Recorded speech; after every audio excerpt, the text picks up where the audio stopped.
രക്ഷാപ്രവർത്തനം നടത്തുന്ന ഈ കാലഘട്ടത്തിൽ ഓഫീസ് ടൈം മുഴുവൻ പാവപ്പെട്ട കൃഷിക്കാരുടെ മൃഗങ്ങൾക്ക് വേണ്ടി ചെലവാക്കിയിട്ട് അതിനുശേഷം ബാക്കി വരുന്ന എക്സ്ട്രാ ടൈം എടുത്ത് വീടുകളിൽ പോയി പദ്ധതിയുടെ കാര്യങ്ങൾ ചെയ്യുന്ന ഏതെങ്കിലും ഒരു സമൂഹം ഇന്ന് കേരളത്തിൽ ഉണ്ടോ എന്ന്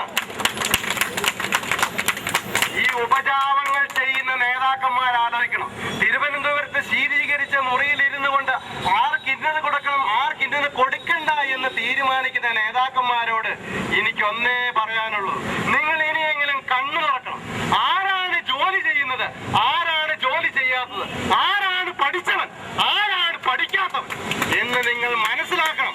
അല്ലാതെ നിങ്ങളുടെ മുമ്പിൽ വന്നിട്ട് ഓച്ചാർജ് നിൽക്കുകയും നിങ്ങൾക്ക് സ്തുതി പാടുകയും ചെയ്യുന്നവർക്കോ അല്ലെങ്കിൽ നിങ്ങളുടെ മുമ്പിൽ വരുന്നവന്റെ പോക്കറ്റിന്റെ കനവ് നോക്കിയിട്ടല്ല നിങ്ങൾ ശമ്പളം കൂട്ടിക്കൊടുക്കോ കുറച്ചു കൊടുക്കോ ചെയ്യാനുള്ള തീരുമാനങ്ങൾ നിങ്ങൾ പറയേണ്ടത്. നിങ്ങൾ സത്യസന്ധമായി പഠിക്കണം കാര്യങ്ങൾ. ഒരു സമൂഹം അർഹരാണെങ്കിൽ ആ അർഹരായവർക്ക് അർഹമായ ആനുകൂല്യം കൊടുക്കാൻ നിങ്ങൾ ഇനിയെങ്കിലും സന്മനസ് കാണിക്കണമെന്നാണ് എനിക്ക് അഭ്യർത്ഥിക്കാനുള്ളത്. അതുകൊണ്ട് പ്രിയപ്പെട്ട സുഹൃത്തുക്കളെ, നമ്മൾ ആരംഭിച്ച ഈ സമരം, നമ്മൾ ആരംഭിച്ച ഈ ധർമ്മസമരം തീർച്ചയായിട്ടും നമുക്ക് നമ്മളുടെ രോഗികൾ മിണ്ടാപ്രാണികളായതുകൊണ്ട് സ്വാഭാവികമായിട്ടും നമ്മൾക്ക് ശക്തി കുറയുമെന്നാണ് ഇവരുടെയൊക്കെ ധാരണ. അതാണ് ഇത്രയും കാലം ഇവർ വിചാരിച്ചത്. പക്ഷേ നമ്മുടെ നിസ്സഹകരണ സമരം 12 ദിവസം കഴിഞ്ഞപ്പോൾ, നമ്മുടെ നിസ്സഹകരണ സമരം വെറും 12 ദിവസം കഴിഞ്ഞപ്പോൾ ഈ മന്ത്രിസഭ നമ്മളെ വിളിച്ചു. നമുക്ക് വാഗ്ദാനം തന്നു. ഈ വാഗ്ദാനം അംഗീകരിച്ച നമ്മളിപ്പോൾ വിഡ്ഢികളും നമ്മുടെ മുഖം വികൃതവുമായിരിക്കും. ഇതിനെതിരെയുള്ള നമ്മുടെ പ്രതിഷേധമാണ് നമ്മളിവിടെ ചെയ്തുകൊണ്ടിരിക്കുന്നത്.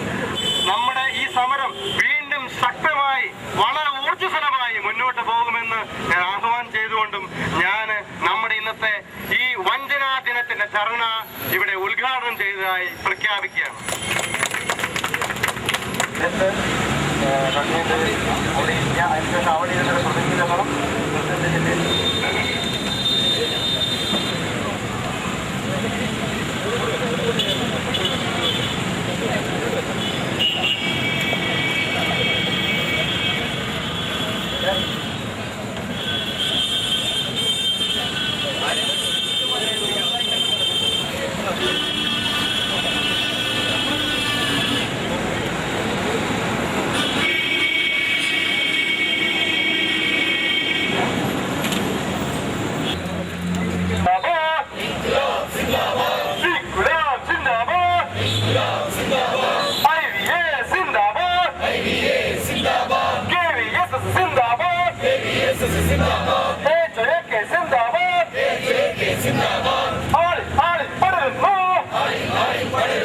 ഞങ്ങളുടെ പ്രതിഷേധം പടരുന്നു. ഇല്ല, ഞങ്ങൾ തളരില്ല. ഞങ്ങളെ തോപ്പാൻ നോക്കണ്ട. ഞങ്ങൾ ഉയർന്നു പറക്കും വാനിൽ. ഞങ്ങളെ കുഴിച്ചു മൂടാൻ നോക്കണ്ട. ഇല്ല, ഞങ്ങൾ തളരില്ല. സമരം വരെയും സമരം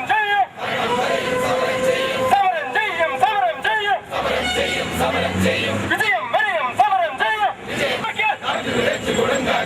തടുത്തു നിർത്താൻ നോക്കണ്ട. കാറ്റ് വിധിച്ചു കൊടുങ്ങാൻ നിർത്താൻ നോക്കണ്ട. ഇല്ല, ഞങ്ങൾ തളരില്ല. മുന്നോട്ട്. ഈ ഐതിഹാസികമായ സമരത്തിനിടയിൽ നമ്മെ വിട്ടുപിരിഞ്ഞ ഡോക്ടർ